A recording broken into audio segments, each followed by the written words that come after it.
we're in Matthew chapter 6, and here Jesus begins telling us the basic principles of prayer, how we ought to pray, and then we have what is known as the model prayer. Now, we're not getting into that. That begins in verse 9. We're just going to go verses 5 to 8 for this evening, and here are principles for prayer, so that we don't have to guess. There's no guesswork in it. That we can know what a proper prayer should be. Now, not necessarily word for word, but by way of intent in it, the purpose in it, and the relationship that is there in this. Okay, so we begin in verse 5. So Matthew, verse 5, "And when you pray, you shall not be like the hypocrites, for they love to pray standing in the synagogues and on the corners of the streets, that they may be seen by men. Assuredly, I say to you, they have their reward." All right, now there were those who were doing that sort of thing. And this is a principle. While one could say, "I've never prayed standing in the synagogues." Well, use the principle. Okay, use the principle. Standing in somewhere, and that the prayers are just for a show. The prayers are hypocritical, that they may be seen by men. Okay, so he ends this by saying, "Assuredly, I say to you, they have their reward." Or they've got it. They've got their reward, because that is past tense. They have their reward. Well, what is that reward? What's the reward? Well, the very thing they've been looking for, to be seen by men. Well, men saw them. Mission accomplished. All right, it's done. What you were looking for has been done. And that's shallow. That's a shallow reward, but that's all you were looking for. There was nothing more in that prayer than that. You think God is going to listen to that prayer? You think He's going to pay attention to that prayer? That He's actually going to answer anything concerning that prayer? No, because it's the prayer of a hypocrite. It's a prayer of someone who is just doing it just to be seen by men. That's it. Make sure you're in a public place. Make sure you're among those who would be impressed by it. Obviously, it doesn't say that these hypocrites are going to, outside the garrison of the Roman soldiers, because the Roman soldiers aren't going to be impressed. They're not going to care. They're just going to think that's the silliest thing ever. They're not going to be impressed. You go to where people are likely to be impressed. You go to them. Now, on a side thing, because it's an illustration of it. It's kind of humorous to me. I know a fella who is a true bibliophile, all right? And it's more than just a lover of books, because I love books. But he's biblio-obsessed, okay? I've never been to his house, but I understand his house is basically a bookshelf, is what it is. That their every available space is books. Now, I'm not obsessed. And what is funny to me, and it comes into this, what is funny to me is that when he gets some sort of extraordinary find that he was able to get, he doesn't waste his time telling me, because I'm not obsessed by it. I'm not going to be that impressed by it. While I can understand what he's saying, and I can understand and appreciate to a degree of his find. All right, I'm not terribly impressed. Okay, and here's the other part. I'm not envious either. Well, so he really doesn't go to me to tell me his new finds, but he goes to others who not only would they be impressed, but maybe I'm putting too much into this, but who might also have some envy in it as well. All right? There's a reason he doesn't come to me because, okay, that's great. You know, I'm happy for you. But it's nothing more than that. Now, with these hypocrites, they want to be seen by individuals who are going to look at them and say that there's no one better than this. This is what it means to be righteous. I'm never going to be like this. I'm not like this. But that's what it means to be righteous. And they are nothing but hypocrites. Now, in Luke chapter 18, beginning in verse 9, going from 9 to 14, and we mentioned this briefly this morning, you have Jesus giving the parable of the Pharisee and the tax collector and the prayers that both of them have. The Pharisee basically builds himself up, tearing the other man down, and he feels satisfied doing it. I'm thankful I am the way I am, and I'm not like this guy. I'm not like this loser over here. Whereas the tax collector sees himself as a sinner, and his prayer is, "Forgive me, for I am a sinner." All right, now which prayer is God going to value? The one who's just building himself up to be built up and berating the other man, once again to build himself up? Look at the contrast between me and him. Look at how different we are, how much higher I am than he is. Or the other one who actually comes by way of humility to God. Well, humility goes a long way. It goes a long way with God. Arrogance goes nowhere. Goes nowhere at all. And these hypocrites, they want to have the appearance, and that's it. They want the appearance. Now, can someone today be like a Pharisee of the past in behaving this sort of way? Well, of course. Of course. It's not just limited to the Pharisees. Of course individuals can be like this, of where their faith and their obedience to God is only a show.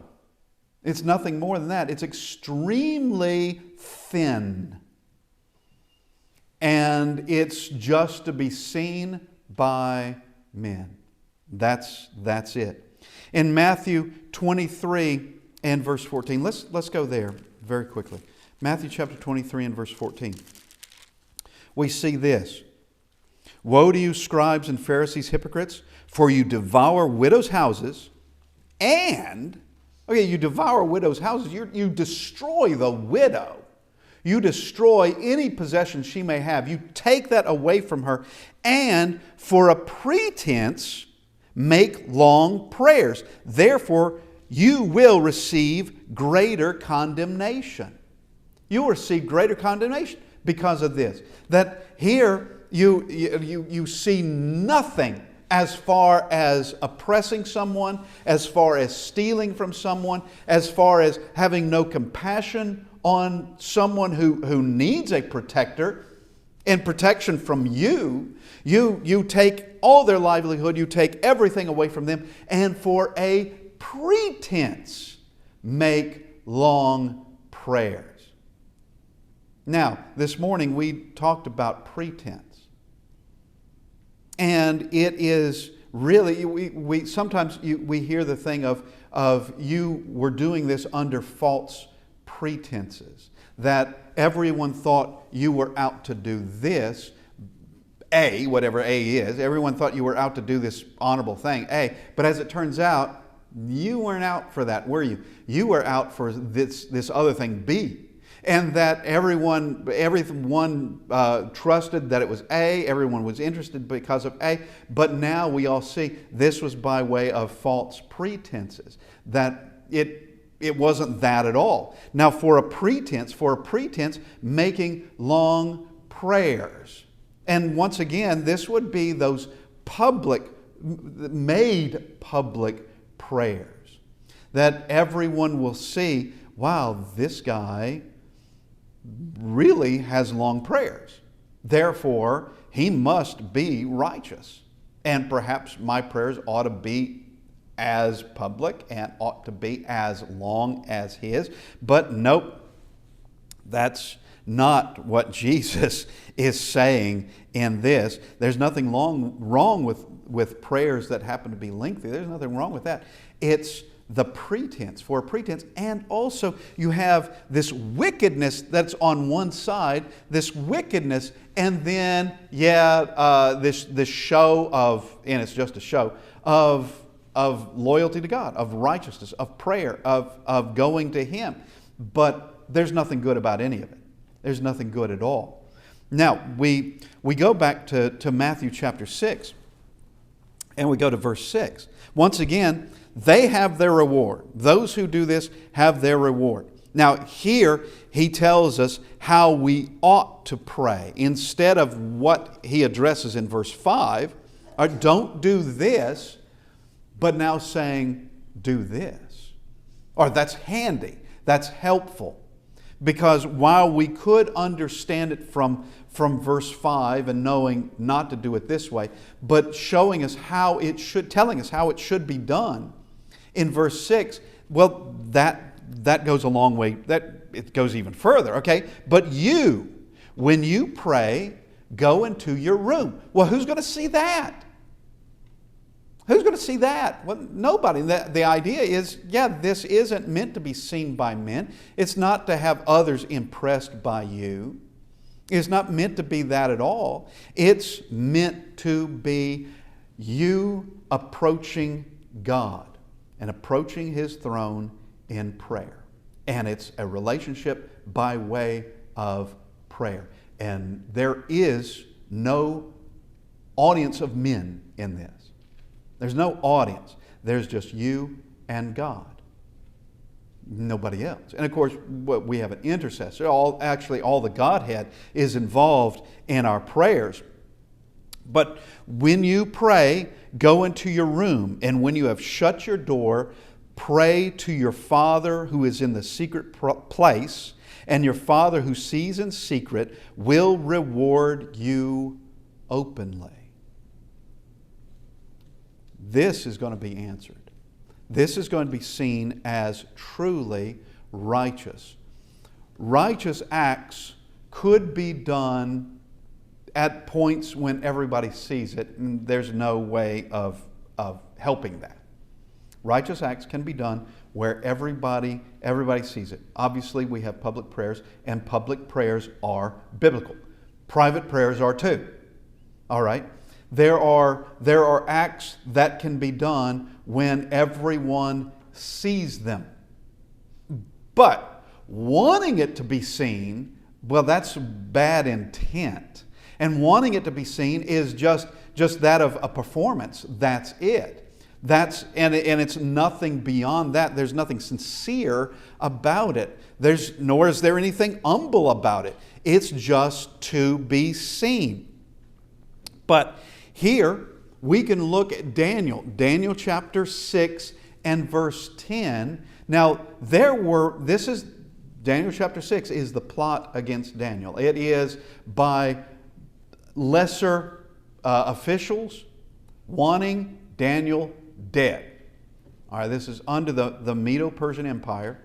Daniel has a significant position, very, very powerful, and he is honest.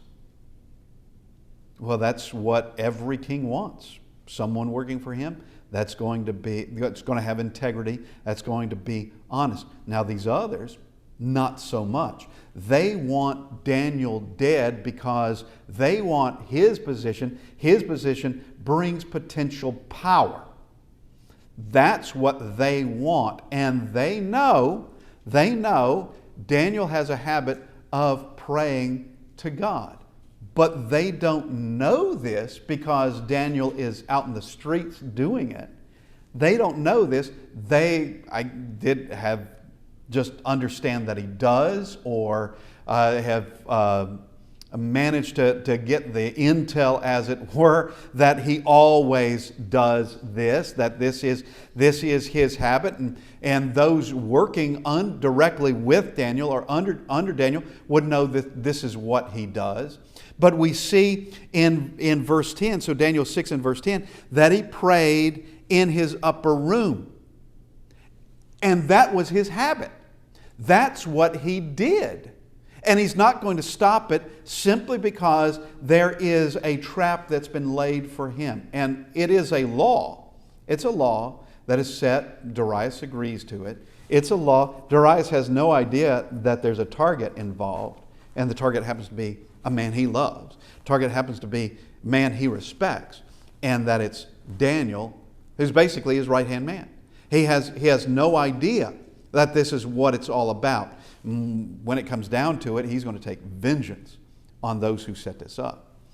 And so everything's going to turn in a different direction at the end. But the point is that Daniel is praying privately, as he always has. He's not praying privately because now it's illegal to do it. He's always been doing it this way. That is his habit. Now, when you pray, verse 6 again, when you pray, go into your room, and when you have shut your door, pray to your Father who is in the secret place, and your Father who sees in secret will reward you openly. It is often said that true acts of goodness are done, true acts of goodness are done when nobody is watching. Just someone volunteers there alone to do an act of good. But there's nobody there to see it. Only God. There's nobody there who witnessed it. Only God. And it can be a mystery to everybody as to who exactly did this. We're very thankful that this was done. Have no idea who did it. And there have been gifts given to me that have been anonymous. I don't know who did it. And they can't get praise from me other than a thank you letter, generally to, I hope this gets to the person who did this for me. But there isn't, I can't praise the individual. I can't call them out by name. But it isn't to be seen. Nor was it for any praise from my part. Gratitude, I'm sure, was appreciated. But I don't know who that person was. I have no idea. Now, that is precisely the sort of thing that God loves. But once again, there are things that are going to have to be done just because of the circumstance where everybody sees it. But the idea is, that's not the intent. The intent is not so that everybody sees it. Now, we go to verse 7. And when you pray, do not use, look at these words, vain repetition as the heathen do. Now, he just took habits from some and practices of some of the Jews, not all of them. Practices of some of the Jews. Now, he's taking practices of some of the heathen. Well, who's that? Well, that's your Gentiles. That's your Gentiles who are praying to their gods, and it's this idea of vain repetition. Vain repetition, as the heathen do, for they think that they will be heard for their many words. Well, what is vain repetition? How about Hail Mary, full of grace? I don't know the rest of it. Hail Mary, full of grace. Hail Mary, full of grace. How about that? All right, that's one thing. And they would not call themselves, that's with the rosary beads, they would not call themselves heathen at all. But how is that not vain repetition? Aside from the fact you're praying to the wrong person. Praying absolutely to the wrong person. It'd be like a Jew praying to Abraham, all right, or to Moses. Well, they have no authority whatsoever. They can't hear your prayers, nor can they fulfill anything. They're just other men. That's what they are. They're not your creator. They cannot bestow you with any answer at all to any prayer, much less hear it. But we have vain repetition as the heathen do. And yeah, they did. And we can see things today, actually, continuing in that respect, not just with Roman Catholicism, but as the heathen do. You have in the East, you have the prayer wheels that are spun, whether by hand or also by wind power, and every time it spins, it's supposed to bring up some sort of prayer. And of course, that one is absolutely mindless. And I mean, it's like, it would be like getting a computer to say your prayers for you. I mean, it would be exactly like that. That you have an inanimate object now giving prayers for you. Well, how is your heart involved in that? How's your heart in that at all? But even if the voice is uttered in this vain repetition, it's still mindless and heartless words. That's it. It is a truly empty prayer that is meaningless. It's meaningless. Now, I will say this. There have been times in my life where I was praying every time I had a free moment, and I'm not exaggerating about this. Every time I had a free moment, I was praying for one particular thing. And I knew that I needed that one particular thing at that time. I knew it. It wasn't a selfish thing. It was a thing that was necessary. I didn't have, and I needed it. And I prayed a lot when I was driving down the highway, when I am lying in bed, when I'm walking down the street, wherever I happen to be. I was praying about that. Was it vain repetition? Well, I hope that it wasn't. I hope that it wasn't, because it was something I desperately wanted, desperately needed as well. But I wouldn't say, and everybody comes into the same situations. Everyone comes into the same situations. There's nothing wrong with having prayer throughout the day concerning a situation you want alleviated. A certain situation, you want some kind of resolution to it. There's nothing wrong with that, but vain repetition is the wrong way to do it. It's the wrong way to do it. Matter of fact, we have Jesus talking about the persistent widow. That is, she is constantly going to the judge for her case. And she won't quit. And for the sake of getting her to stop in the parable, he's going to take care of the matter. He's going to take care of the matter. Now, with our relationship with God, it's not to bug Him to death about something, which He's not going to be bugged to death, but is not to just irritate Him constantly, but it's to let Him know you are hurting and we have a relationship here. And of course, He knows that, and I am recognizing that relationship. I recognize a loving relationship that we have. Please, I am appealing to you to correct this situation. Now, persistence is not vain repetition.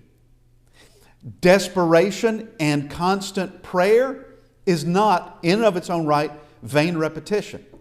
It's not. It's where you have a situation and you are remembering God as being the one who can resolve it. Nobody else. No book can resolve it. No advice from any man can resolve it. Nobody can resolve it except God, and you go to Him in prayer. There's nothing wrong with that at all. Nothing at all. Now, if this is very different from a prayer where the heart is not there. The words may be nice, but the heart is not there. And it's just empty. It's just empty words. And I think this is part of what in that parable of the Pharisee and the tax collector, of where Jesus says that let's just go over there. So we go over to the book of Luke. We go to, if I can get there, Luke chapter 18. And we look at this. Two men went up to the temple to pray. One was a Pharisee, the other a tax collector. So that's 19 and verse 10. Now, verse 11. The Pharisee stood and prayed thus with himself. Okay, I think that with himself, I think there's a meaning in that. That it was, meaningless. That there was nothing in his prayer that had any real heart to it. Nothing in his prayer that had any kind of real sincerity to it. They're just empty words. Well, they're words meant to lift him up, meant for others to praise him and to belittle this tax collector, because it's actually in under Jewish society, that's what you did anyway. I mean, that's what you did. Who loved tax collectors? Well, I guess other tax collectors did, but the rest of society, by and large, did not. So it would be politically convenient to say such things, but he's praying with himself. You don't want that. You don't want to be praying with yourself, because it's just empty, mindless words that go nowhere. And my suggestion is, if you find yourself in that situation, stop what you're doing, rethink, and begin your prayer again. That would be my suggestion. Just evaluate what you're doing. Evaluate. Now we come back to Matthew chapter 6, and we go to verse 8. Therefore, okay, so after talking about what some Jews were doing and what the heathen, Gentiles, were doing, we have a conclusion. Do not be like them. Don't be like any of them. Be different. For your Father knows the things you have need of before you ask Him. That is the case. God knows everything. Talking about the situation that I was in years ago, talking about that situation. God knew from eternity. God knows everything. God knew from eternity that eventually I'd be here on the earth, and that eventually I'd be in this spot, and that eventually I would be praying out, trying to get out of that situation. I would be trying very desperately, but He knew that from eternity. There's nothing He doesn't know. Now, I will give a question that I would often be given from a teen class. Well, if God already knew what you needed, why do you have to pray? And if God already knew what you needed, why didn't He just supply it as you needed it? Why doesn't He do that? Because there is a relationship here, and understanding a dependency on Him. Okay? Now, God does, we can look at examples. God does put solutions in before the problem even crops up. We can see that in the life of Esther. That Esther was already in place to resolve a problem, to solve a problem, to help with a problem that hadn't even happened yet. But she was already in place. All right, God already put her in place. But and I do believe that God can do the same thing in our lives. That we have a problem and He already has a solution for us. We just haven't seen it yet. It's coming down, the timeline. It's coming down to where we see the solution, but it's already there in place. But what do we do between that first bit of having the problem to where we see it resolved? What do we do then? We pray to Him, because there is a relationship, and it's that of a true dependency on Him and a trust in Him, not in a trust of anything concerning man, but in Him only. He can resolve it. And if it is in His will, we have to put that in. If it's in His will, that's what will be done. If it's in His will. Now, someone who is just going to forget God, what kind of relationship is that? One that is not going to approach God in prayer. What kind of relationship is that? That's a poor one. That's a poor one. A relationship where two people don't really communicate at all. They're not communicating at all. What kind of relationship is that? Well, it's a very poor relationship.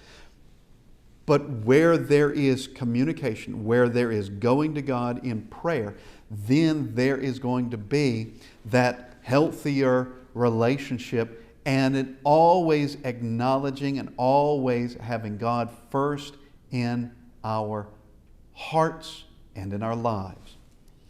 Christ is teaching us how to pray and giving these principles. And,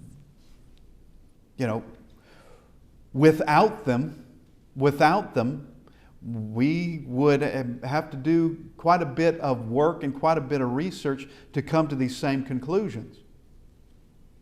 But He gives it to us in very direct language to where we can understand it. We don't have to, it resolves a whole lot of work on our part and a whole lot of study on our part to come to these conclusions. But as the Bible does, speaking to us directly, and then also showing us examples, showing us also by way of implication, by way of what must be logically the case. If certain things are said, then other things must be true because this is true. All right, and that's working all together. But with this, Jesus telling us directly these things, we can understand it, and we can get it, and we can grow in our prayer. We ask this evening, we look at our own lives. Look at our lives. Now, concerning our prayer life, is it what it should be? Well, with all of us, I guess it could be better. I don't know. But surely there is growth in every part of our spiritual life. And in understanding what prayer should look like from inside out. What it should look like. We need to look at our own lives now and our own heart. Do we have that spiritual heart and that mind toward Christ that we should have? And any correction we need to make, let's make that correction. And if you need to respond to the invitation, if you need the prayers of the congregation, any way we can help, we ask that you come as we stand and sing.